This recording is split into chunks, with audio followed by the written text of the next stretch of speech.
Hello and welcome to this tutorial on producing a print and cut job using Synlab and other applications. The output will be to a composite device. By this I mean one machine that will perform both the printing and the cutting tasks. It's possible to use some third-party softwares to output your work directly to Synlab's Print and Cut Manager. I'm going to output the image on screen from CorelDRAW to a roll and print and cut device. To do this I will use Synlab's Print and Cut Manager to process the file. Let's start in Corel itself. Sending a standard print file will be pretty straightforward, but as this is a print and cut job I need to apply a cut line and then assign a colour to that line so that when the job is processed the Print and Cut Manager will be able to identify it. The file I am printing is the iguana you can see on screen, but I want to create a complete decal. To do this I go to the ellipse tool and create an oval around my image. Okay, now look in the bottom right hand corner of my screen. This lower box represents the colour of the stroke on the ellipse that I've just created, and it's this we need to change. To do this I'm going to double click it, which will reveal the outline pen window. Now I'm going to choose the colour picker and then choose other. In here I need to define the colour to be used, and this can be in either RGB or CMYK colour space, although I would always recommend using CMYK. The box to the right contains the current CMYK values of our outline colour. I need to assign a new colour to this stroke, and it needs to be one that I can be confident will not be present in any other part of the file. I'm going to change all four values to 100%, which will make our colour pure black. I have used this colour because whilst not impossible, it is highly unlikely that this will be used in any other image I may wish to print. I can now say OK to these changes and then return to my main Corel screen. At this point I am now faced with a couple of options. I could export my artwork from Corel and then import it into Synlab. From there I would output the file through the CAD-Link Print and Cut Manager. Alternatively I can send the file straight to the Print and Cut Manager from Corel. First I will explain the exporting of the image from Synlab to Corel. With it selected I go to the File menu and select Publish to PDF. Now I can give the file a name and select Save.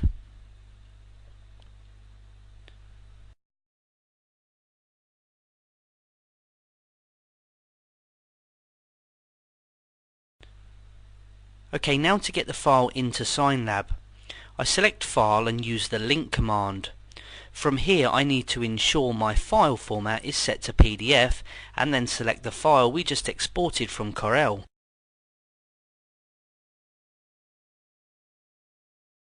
Okay, in the next window I basically need to check the settings to ensure my cut line will be recognised by Synlab once imported. Remember, in Corel I assigned a specific colour for my cut path, so in this section I will ensure the same values are set. By doing this, CAD-Link will see any colour with my set values as a cut line that needs cutting rather than printing. Another option I could have chosen in Corel would have been to create a custom colour and then give it a specific name. If I had opted to do this, then the named colour would have appeared in the top section of this window. Okay, I'm happy with these settings, so I can select OK and the file will be brought into Synlab. Once in, the cut line is clearly represented by the broken oval around the outside of my image. This file can now be sent to the Print and Cut Manager in the regular way. Okay, as I mentioned before, I could also opt to output my file straight from Corel to the CAD-Link Print and Cut Manager. For this option I'm going to need to set up a few things in the Print and Cut Manager first. With the Print and Cut Manager open I need to select the Printers menu and then Manage Printers. Manage Printers will list any devices that have previously been installed. Look to the box to the right of the printer I wish to use. It's this box under the heading Control Panel that needs to be checked. This will then place the printer in the Windows Control Panel and make it available to third-party applications. Next, in the Print and Cut Manager I'm going to select the Q menu and then Properties. In here I need to look at in-rip cutting. In order to complete a print and cut job, I will firstly need to select what type of job I want to produce. For example, this is a print and cut job, but if the job required lamination before the print were applied, then that would be a print, laminate and cut job, and that would need to be specified here by selecting that option from the list. Okay, now I have selected print and cut, I need to specify a pen color, and this needs to be of the same color values I previously set in CorelDRAW. To do this, I click Add Pen. I am then presented with another window. I basically have three ways I can define the color of the lines that will be cut when the file is outputted to my device. The first would be to create a color in RGB color space. The second option is to use CMYK color space, as I have done for this example. So with that selected, I can slide my values up to 100%. The last choice is to use a specific named color. I would have had to have created a color with exactly the same name in CorelDRAW and use this for my stroke. The choice you make will largely depend on your knowledge of the third-party application you are printing from and any personal preferences you may have. However, my personal preference would always be to opt for a stroke defined in CMYK color space with all four values set to 100%. Okay, I'm happy with that, so I can now click OK to these choices and return to CorelDRAW. With my file selected, I go to the File menu and select Print. From this print window, I need to select the printer to be used to complete the job. The Properties tab to the right of the printer needs to be selected, and then this Advanced tab. Firstly in here, I need to set out my page size. To do this, I select PhotoScript Custom Page Size from this menu. I can now enter the available printing width. Most machines will display their available printing width once they have finished initiating. It's this value that should be entered here and not the overall media width. Next, I will turn my attention to the print mode to be used for the job. Print modes contain specific data to the type of media to be used, and this will ultimately affect the finished job, so it's important to select the right one. To do this, I click the Print Mode tab. The list of modes is then displayed for the different media manufacturers for which modes have been produced. The media you use will normally have a product code. If your media is supported, then the code for that media will be listed here. The listings will then contain information about print resolution and the output quality. Because every job is different, it's impossible to say which mode is going to be right for your application, but bear in mind that speed usually compromises quality. I may get the job done quicker by selecting a draft mode, but it probably won't produce good enough results if the graphics are to be viewed close up, for instance on the side of a vehicle. For this job, I'm going to use a 360 by 720 standard mode.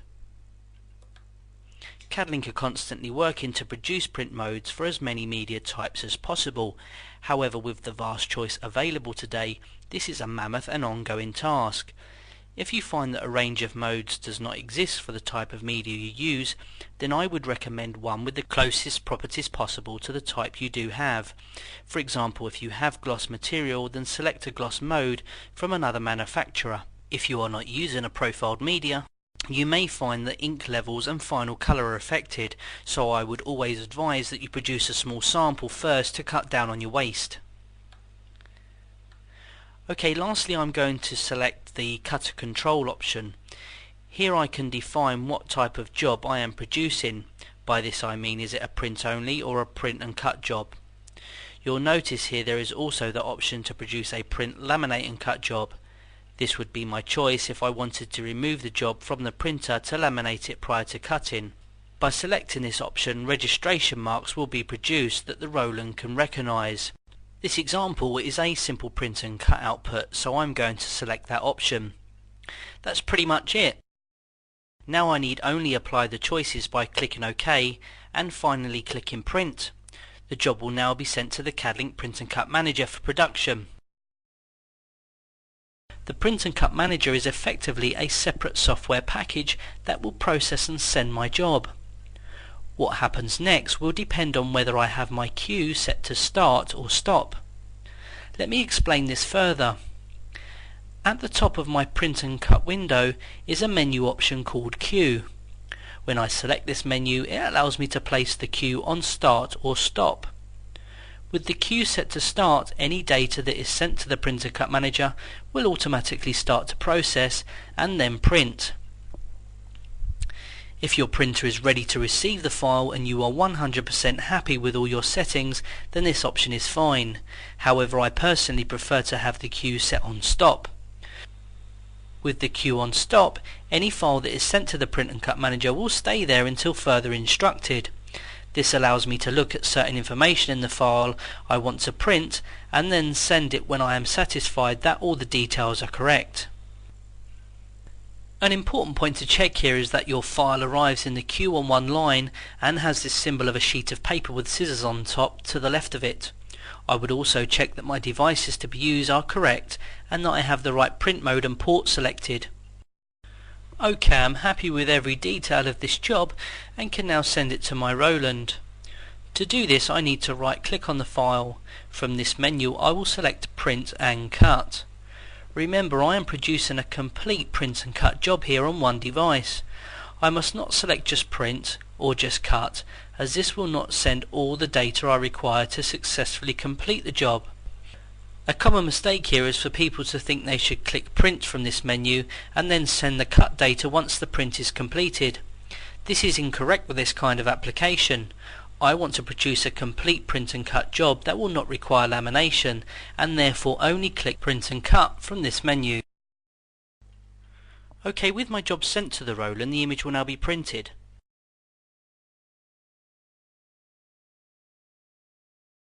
Then, as instructed, the cut will be performed immediately after to finish my decal, and the job is complete.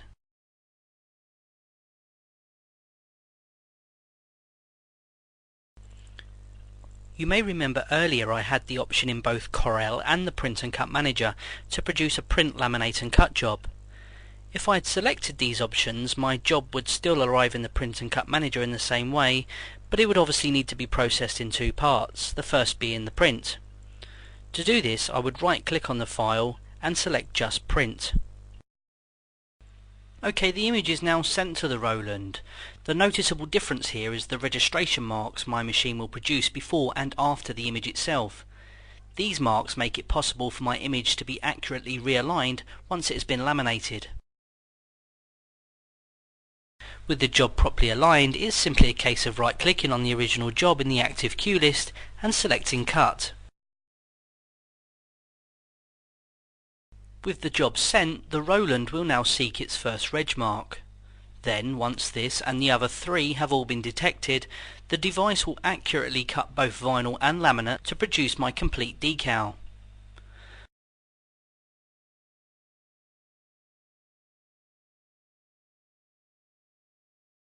The whole job can now be laid up and then fitted. Using your third-party software in this way with CADlink's Print and Cut Manager will help you achieve quality results every time. Why not follow this simple guide and give it a try yourself?